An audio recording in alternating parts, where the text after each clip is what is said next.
कालवा सल्लागार समितीने मुंबईमध्ये झालेल्या मीटिंगमध्ये जो निर्णय घेतला आणि त्या निर्णयाच्या अनुषंगाने जुन्नर तालुक्यातील तमाम शेतकरी बांधवांवर नव्हे तर ज्या मोठमोठ्या गावं जुन्नर नगर परिषद असेल, येडगाव ओतूर असेल, नारंगाव असेल, बेल्ला प्रादेशिक नळ पाणी पुरवठा ही 42 गावांची असेल, याच्यावर आज आपत्कालीन पिण्याच्या पाण्याची परिस्थिती गंभीर निर्माण झालेली आहे। त्याचं कारण असं आहे, मागील जे आवर्तन झालं हे 40 दिवसाचं आवर्तन असताना हे 65 दिवस झालेलं आहे।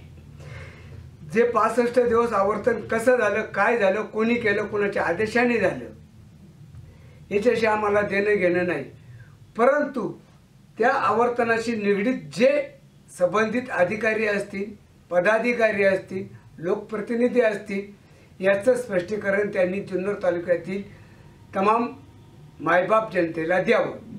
त्याच्यामुळं आज जुन्नर तालुक्यामध्ये या नोटिसीच्या आधारे जर पिण्यासाठीच पाण्याची टंचाई भासणार असेल आणि या तालुक्यामध्ये 5 धरणं असून जर जनावरांना आणि जनावरांच्या चाऱ्यासाठी ह्या तालुक्यामधील शेतकरी बांधवांवर वणवण भटकंतीची वेळ येणार असेल तर त्या अनुषंगाने आम्ही जिल्हा अधिकारी ज्यांच्या ताब्यामध्ये आज हे अधिकारी, गटविकास अधिकारी असेल, तहसीलदार असतील, त्याचप्रमाणे पाटबंधारे खात्याचे कानडे साहेब असतील, यांनी सांगितलं की पाणी आमचं नाही, पाणी हे कलेक्टरच्या ताब्यामध्ये आहे। तर आम्ही कलेक्टर साहेबांना भेटलो। त्या ठिकाणी उपजिल्हाधिकारी सौ जयश्री कटारिया यांची भेट घेतली। त्यांच्या प्रति आम्ही तालुक्यातील शेतकऱ्यांच्या व्यथा मांडल्या। जर ही ह्या नोटिसच्या आधारे जर आपण कारवाई केली तर तालुक्यातील शेतकऱ्यांवर, मायबाप जनतेवर हंडा घेतल्याशिवाय, डोक्यावरती हंडा घेतल्याशिवाय पर्याय राहणार नाही। या सगळ्या व्यथा आम्ही त्यांच्यासमोर मांडलेल्या आहेत।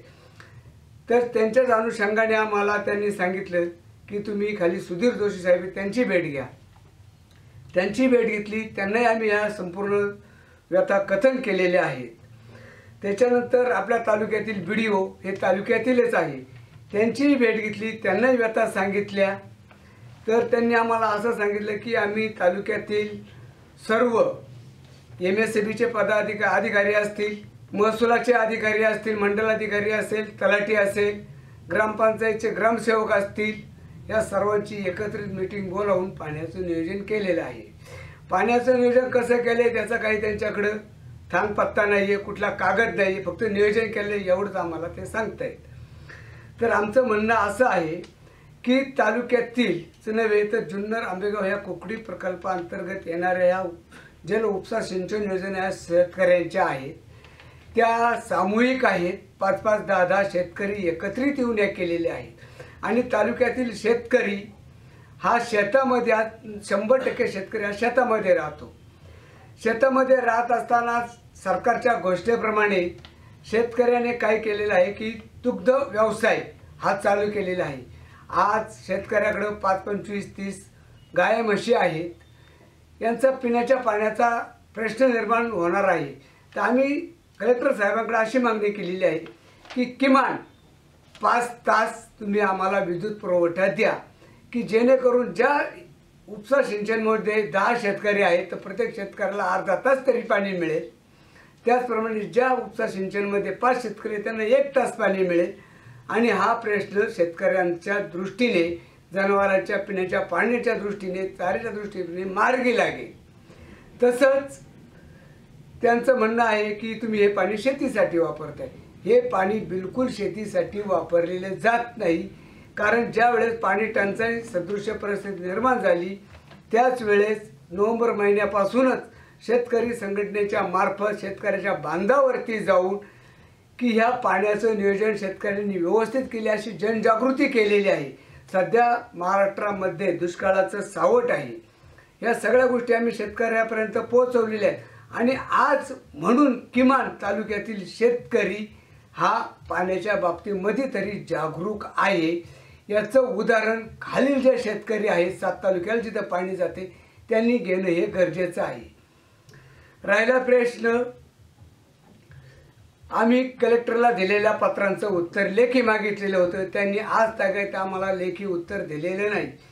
त्या अनुषंगाने आम्ही 2 एप्रिल 2019 2/4/2019 रोजी तहसील कार्यालय जुन्नर या ठिकाणी हजारो शेतकऱ्यांचा व शेकडो जनावरांच्या सह हा ठिय्या आंदोलनाचा निर्णय घेतलेला आहे.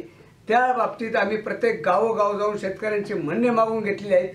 जर हे पशुधन आपल्याला वाचवता येत नसेल तर हे पशुधन सगळं सरकारच्या स्वाधीन करायचं. मुलाबाळांचं ठिय्या आंदोलनाचा आम्ही निर्णय घेतलेला आहे.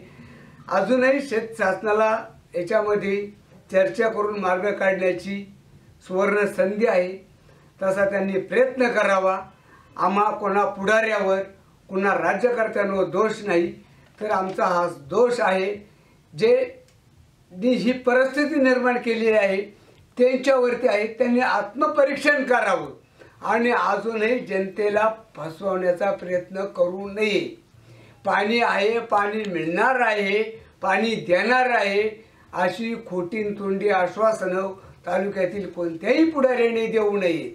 त्यांनी द्यायचं असेल तर ते लेखी स्वरूपात द्यावं आणि शासनाच्या अधीन राहून द्यावं. त्याला शासनाचे प्रतिनिधीसुद्धा हजर पाहिजेत आणि तरच हा प्रश्न मार्गी लागेल आणि तरच शेतकरी संघटना याच्यापासून मागे सरेल. अन्यथा जो शेतकरी बांधवांचा निर्णय झालेला आहे की 2/4/2019 रोजी जुन्नर तहसील कार्यालय ह्या ठिकाणी तमाम शेतकरी बांधवांना विनंती करतो की आपण आपल्याकडे असलेल्या जनावरांसह मुलाबाळांसह ह्या मोर्चामध्ये ठिय्या आंदोलनात सहभागी व्हावी आणि तदनंतर जर याच्यामध्ये काही हितशत्रूंनी दगाफटका झाल्यास, काही कायदा सुव्यवस्था बिघडल्यास त्याची सर्वस्वी जबाबदारी ही शासनाची राहील. त्याच्यास कुठलाही शेतकरी बांधील राहणार नाही याची शासनाने नोंद घ्यावी. उद्या आचारसंहिता आहे, हे आहे, ते आहे, याच्या भूलथापांना, याच्या धमक्यांना हा शेतकरी घाबरणार नाही, भिणार नाही व तसूभराई ह्या भूमिकेपासून ढळणार नाही. जय हिंद, जय महाराष्ट्र.